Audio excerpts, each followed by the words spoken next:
Welcome to our channel Taste My Food.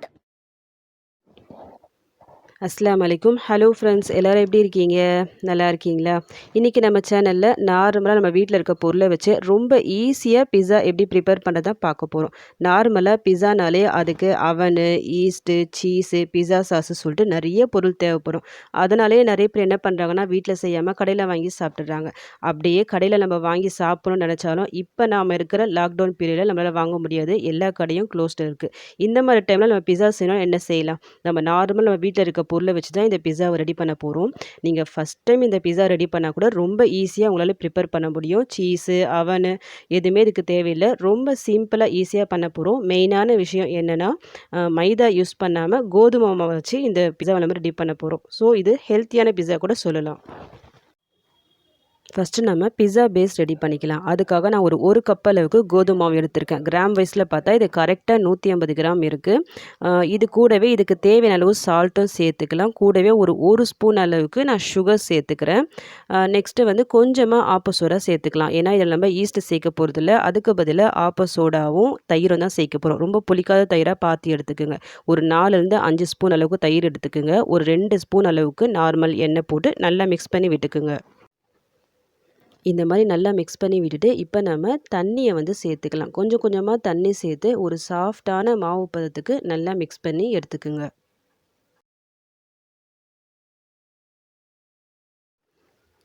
இப்போ நான் பிசைஞ்சு எடுத்துட்டேன். இப்போ இதுக்கு மேலே ஒரு ஸ்பூன் அளவுக்கு எண்ணெய் போட்டு நல்லா க்ரீஸ் பண்ணி வச்சுக்கிங்க. மூடி போட்டு ஒரு அரை மணி நேரம் இதை அப்படியே வைக்கலாம்.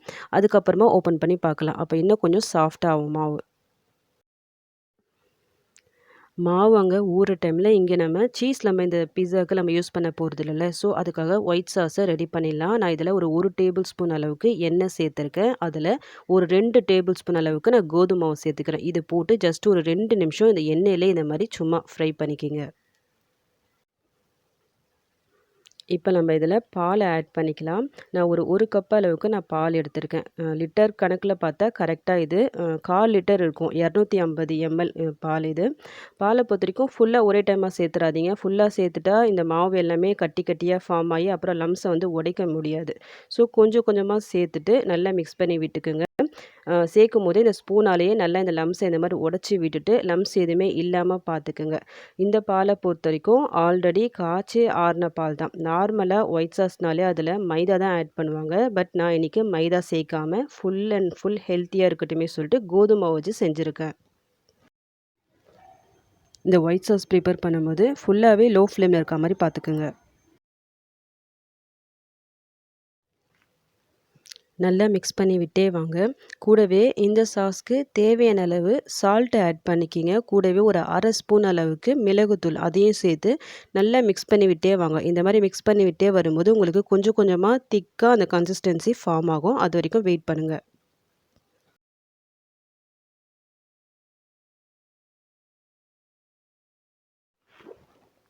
ஒரு 5 நிமிஷத்துலேயே இந்த மாதிரி நல்லா க்ரீமியாக உங்களுக்கு கிடைக்கும். இப்போ இந்த ஸ்டேஜில் நம்ம ஸ்டவ் ஆஃப் பண்ணிடலாம்.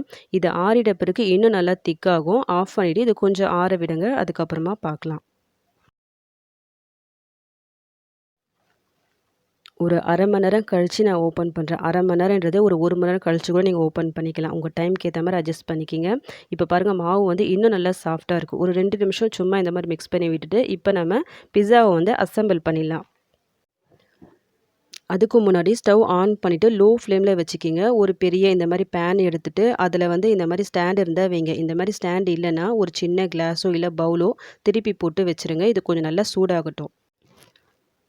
இந்த பிஸாவை நான் இந்த பிளேட்டில் தான் செய்ய போகிறேன். அதுக்கு முன்னாடி இந்த பிளேட்டில் நான் ஆல்ரெடி கொஞ்சமாக எண்ணெய் போட்டு க்ரீஸ் பண்ணி வச்சுருக்கேன். ரெடி பண்ணி வச்ச அந்த மாவு வந்து இந்த பிளேட்டில் ஃபுல்லாக எல்லா பக்கமும் ஈவனாக ஸ்ப்ரெட் ஆகிற மாதிரி நல்லா இந்த மாதிரி கையாலேயே ப்ரெஸ் பண்ணி விட்டுக்குங்க. ப்ரெஸ் பண்ணி விட்டுட்டு கார்னர்லேயும் ஃபுல்லாக நல்லா அழுத்தி விட்டுக்குங்க இந்த மாதிரி.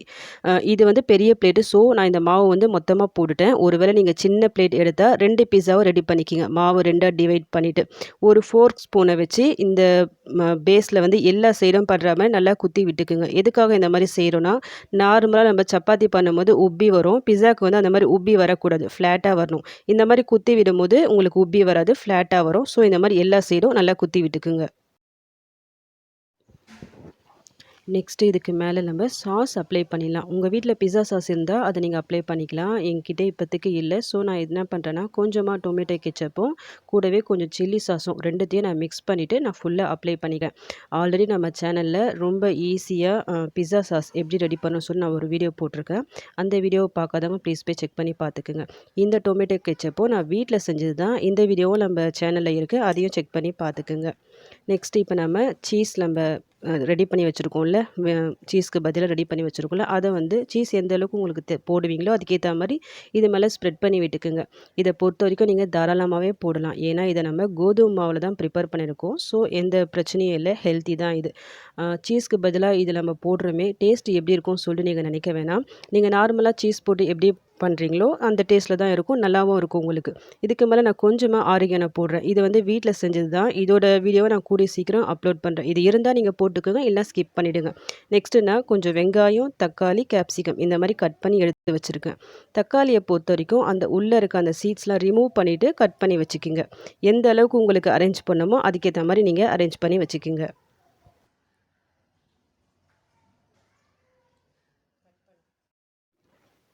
உங்ககிட்ட கேப்சிகம் இல்லைன்னா வெறும் வெங்காயம், தக்காளி வச்சு கூட இந்த பிஸ்ஸாவை நீங்கள் அசெம்பிள் பண்ணலாம். அதே மாதிரி சில்லி சாஸ் உங்ககிட்ட இல்லைன்னா நார்மலாக டொமேட்டோ கெச்சப் எல்லார் வீட்லேயும் இருக்கும். அதை வச்சு மட்டும் நீங்கள் சாஸ் அப்ளை பண்ணிக்கிங்க. இந்த வெங்காயம், தக்காளி, இந்த கேப்சிகம் கூட உங்கள் வீட்டில் ஒருவேளை எக்ஸ்ட்ரா வெஜிடபிள்ஸ் கொஞ்சம் கேரட்டோ, ஸ்வீட் கார்ன் அந்த மாதிரி இருந்தால் கூட நீங்கள் எக்ஸ்ட்ரா போட்டுக்கலாம். இன்னும் கொஞ்சம் ஹெல்த்தியாக இருக்கும். இப்போது இந்த வெஜிடபிள்ஸ்லாம் இந்த மாதிரி அரேஞ்ச் பண்ணிட்ட பிறகு இதுக்கு மேலே நான் மறுபடியும் கொஞ்சமாக நான் க்ரீம் வந்து ஸ்ப்ரெட் பண்ணி விட்டுக்கிறேன். அதுக்கு மேலே கொஞ்சமாக ஆரிகனோ சேர்க்குறேன். நீங்கள் இது கூடவே கொஞ்சம் தேவைப்பட்டால் கொஞ்சம் சால்ட்டு தூவி விட்டுக்கலாம். பெப்பர் மிளகுத்தூள் இருக்குது பார்த்தீங்களா, அதை சேர்த்துக்கலாம். சில்லி ஃப்ளேக்ஸ் இருந்தால் அது கூட நீங்கள் நல்லா இந்த மாதிரி ஸ்ப்ரெட் பண்ணி விட்டுக்கலாம். இப்போ ரெடி பண்ணி வச்சிருந்த பிளேட்டை வந்து நம்ம பேக் பண்ணி எடுத்துடலாம்.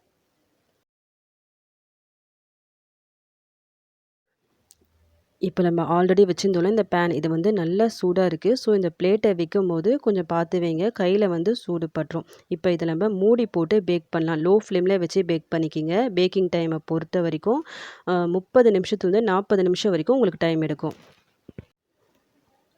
அவங்கவுங்க யூஸ் பண்ணுற பேனு, ஸ்டவ்வை பொறுத்து பேக்கிங் டைமும் கொஞ்சம் டிஃபர் ஆகும். எனக்கு வந்து கரெக்டாக 30 நிமிஷம் ஆயிடுச்சு இந்த பிஸ்ஸா ரெடி ஆகிறதுக்கு. சூடாக இருக்கும்போது வெளியே எடுக்க வேணாம். பிஸ்ஸா வந்து நல்லா ஆற விடுங்க. ஆறிட்ட பிறகு இந்த பிளேட்லேருந்து ட்ரான்ஸ்ஃபர் பண்ணிவிடுங்க. இப்போ வந்து ஒரு கத்தியை வச்சு உங்களுக்கு பிடிச்ச ஷேப்பில் கட் பண்ணி சாப்பிட வேண்டியது தான்.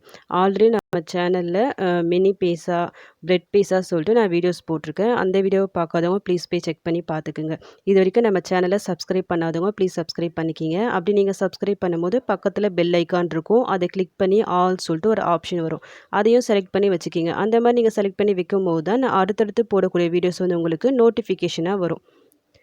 இந்த பிஸ்ஸாவை பொறுத்த வரைக்கும் குட்டீஸ்லேருந்து பெரியவங்க வரைக்கும் எல்லாமே ரொம்ப தைரியமாக பயப்படாமல் சாப்பிட்லாம். டயட்டில் இருக்கவங்க கூட இது தாராளமாக சாப்பிட்லாம். ஏன்னா இதில் நம்ம சேர்த்துருக்க எல்லா பொருளுமே ஹெல்த்தியான பொருள் தான்.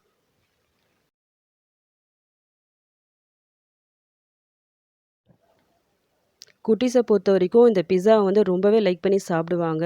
பட் பேரண்ட்ஸ் வந்து இது ஜங்க் ஃபுட் சொல்லிட்டு கொஞ்சம் அவாய்ட் பண்ணுவாங்க. பட் இதுக்கு மேலே பயப்பட வேணாம். இந்த மாதிரி பிஸ்ஸா நீங்கள் ரெடி பண்ணி கொடுங்க. ஒரு ஹெல்த்தியான பிஸ்ஸா கொடுத்த ஃபீலிங் நமக்கும் கிடைக்கும். அவங்களுக்கும் பிடிச்சமான ஒரு ரெசிபி சாப்பிட்ட ஃபீலிங் குட்டீஸ்க்கும் கிடைக்கும். சின்ன பசங்க மட்டும் இல்லை, பெரியவங்களுக்கும் நிறையவே இந்த பிஸ்ஸா பிடிக்கும். பட் கொஞ்சம் அந்த டயட் கான்ஷியஸ் இருக்கிறவங்க மைதா, சீஸ்லாம் இருக்கிறதால இதை கொஞ்சம் அவாய்ட் பண்ணுவாங்க. அப்படிப்பட்டவங்க இந்த மாதிரி பிஸ்ஸாவை ரெடி பண்ணி சாப்பிடுங்க. நெக்ஸ்ட் டைம் பிஸ்ஸா ரெடி பண்ணால் இந்த மாதிரி ரெடி பண்ணுங்கள். ட்ரை பண்ணி பார்த்துட்டு சூப்பராக வந்துச்சுன்னா மறக்காமல் எனக்கு கமெண்ட் பண்ணுங்கள்.